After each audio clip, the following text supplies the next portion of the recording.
Hello दोस्तों, तो कैसे हैं आप लोग। आई होप बढ़िया ही होंगे।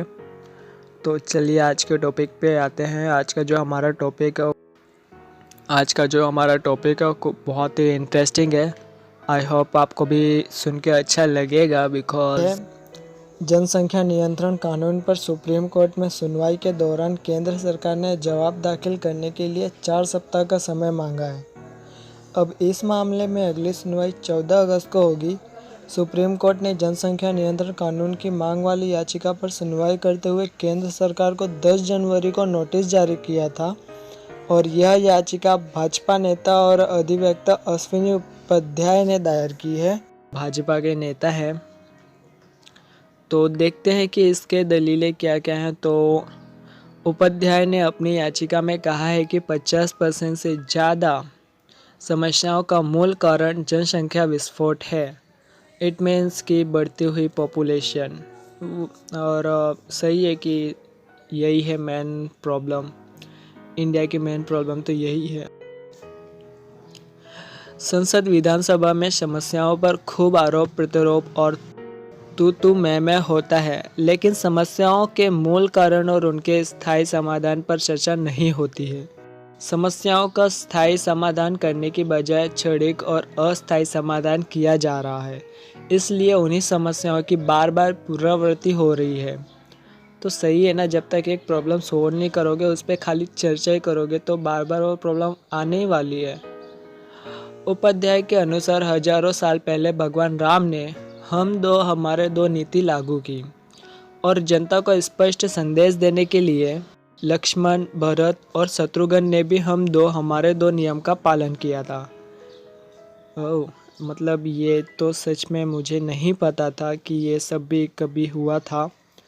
बट छोड़ो, ये कल की बातें, इन पे हमें माइंड नहीं करना ज़्यादा। हमें अपना देखना है कि हमारी जो करंट सिचुएशन है, करंट प्रॉब्लम है, वो कैसे सॉल्व हो सकती है। तो देखते हैं। जबकि उस समय जनसंख्या की समस्या इतनी खतरनाक नहीं थी। जनसंख्या विस्फोट भारत के लिए बम विस्फोट से भी अधिक खतरनाक है। जब तक 2 करोड़ बेघरों को घर दिया जाएगा, तब तक 10 करोड़ बेघर और पैदा हो जाएंगे। इसलिए जनसंख्या विस्फोट रोकना बहुत ज़रूरी है।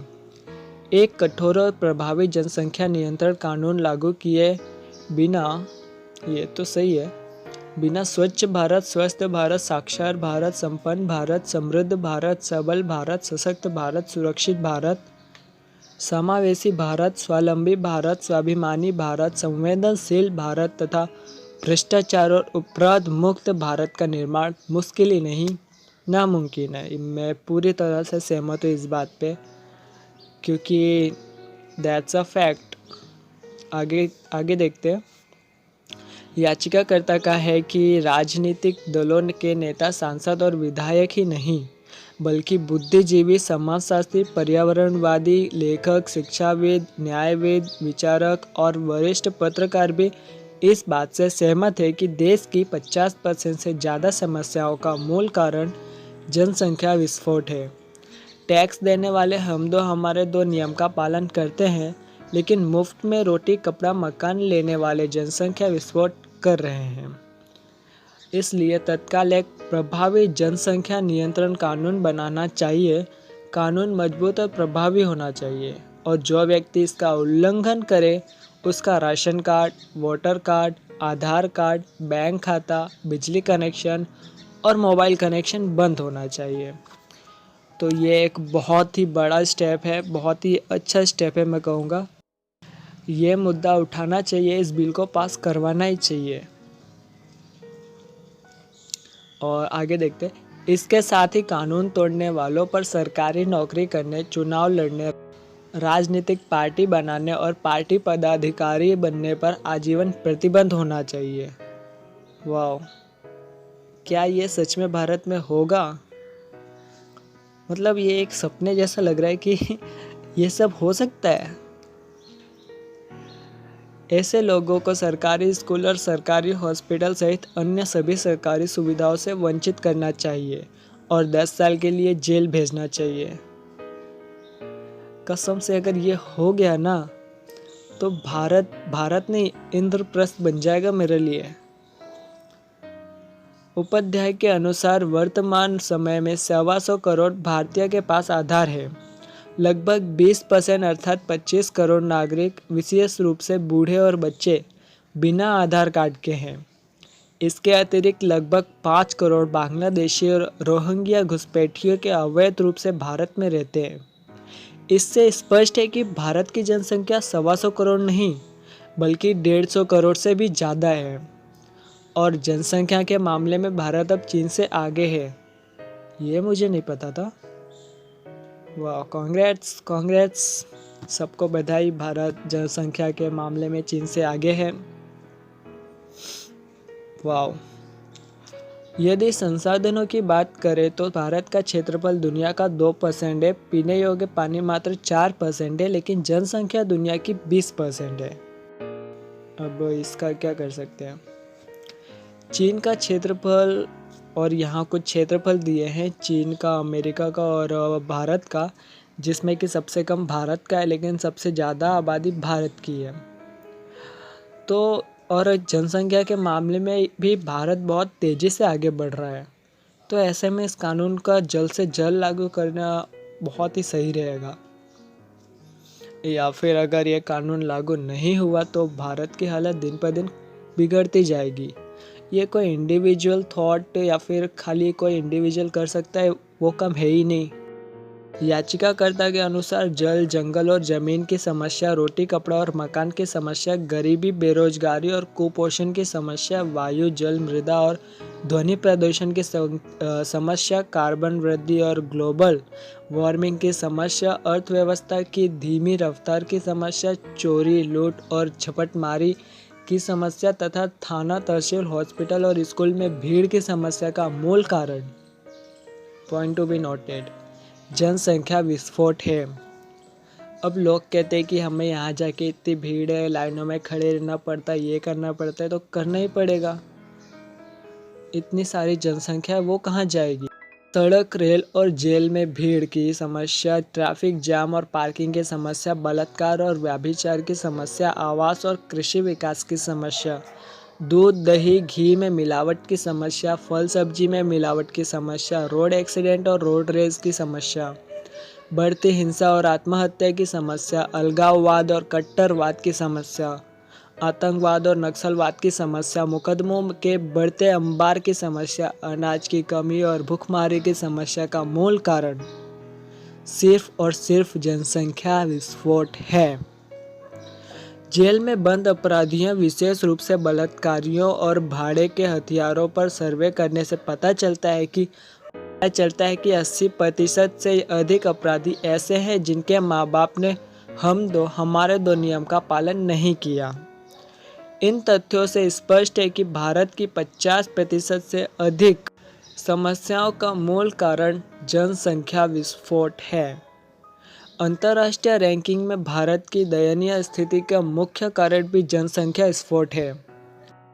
ग्लोबल हंगर इंडेक्स में भारत 102 स्थान पर, साक्षरता दर में 168वें स्थान पर, वर्ल्ड हैप्पीनेस इंडेक्स में 140वें स्थान पर है।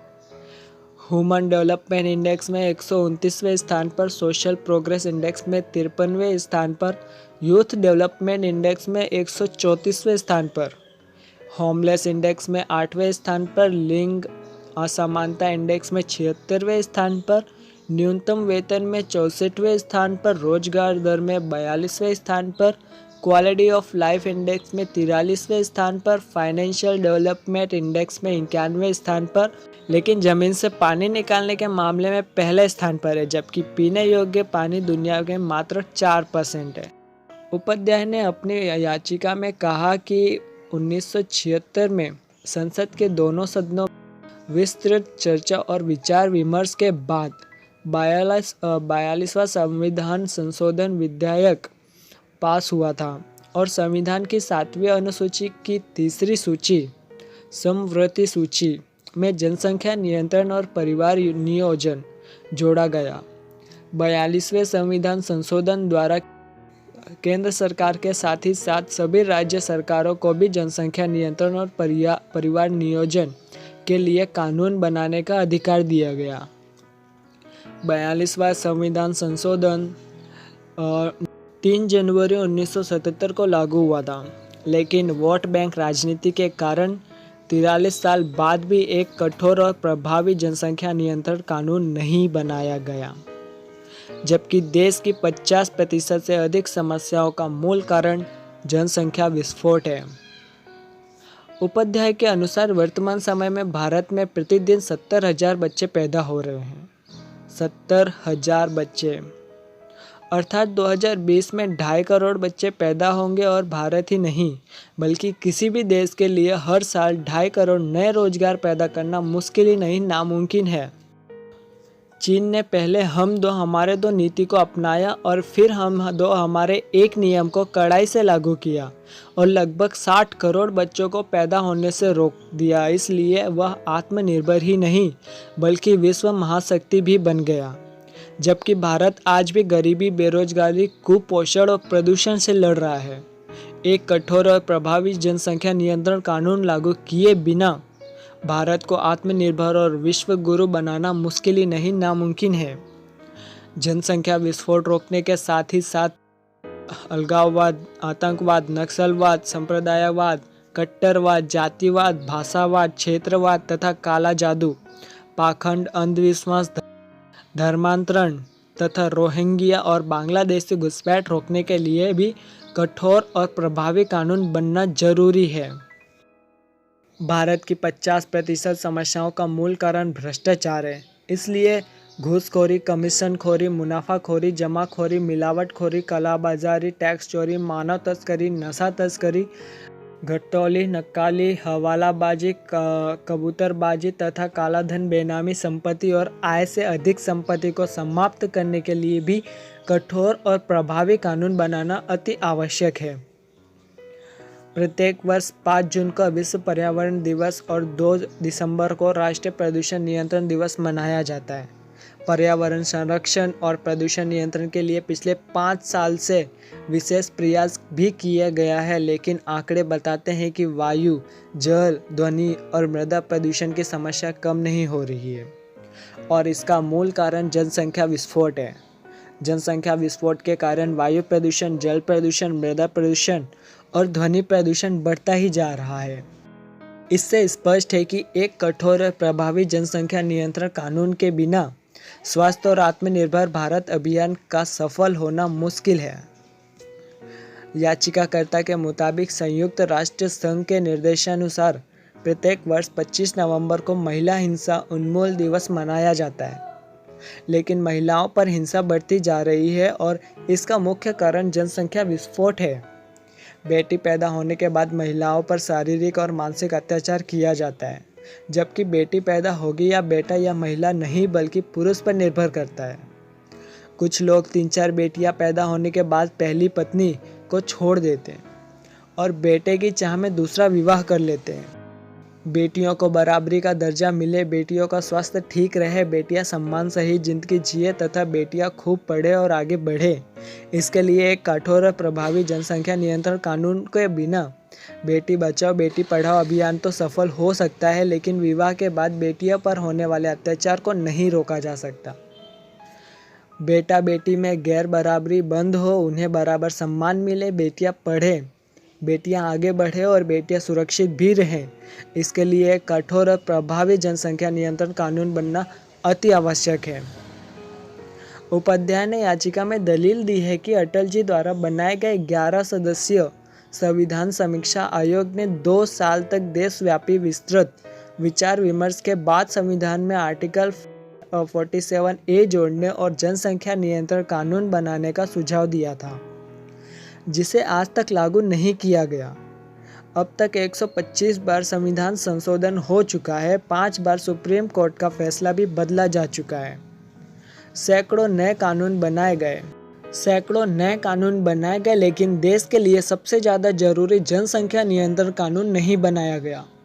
जबकि हम दो हमारे दो कानून से भारत की 50% समस्याओं का समाधान हो जाएगा।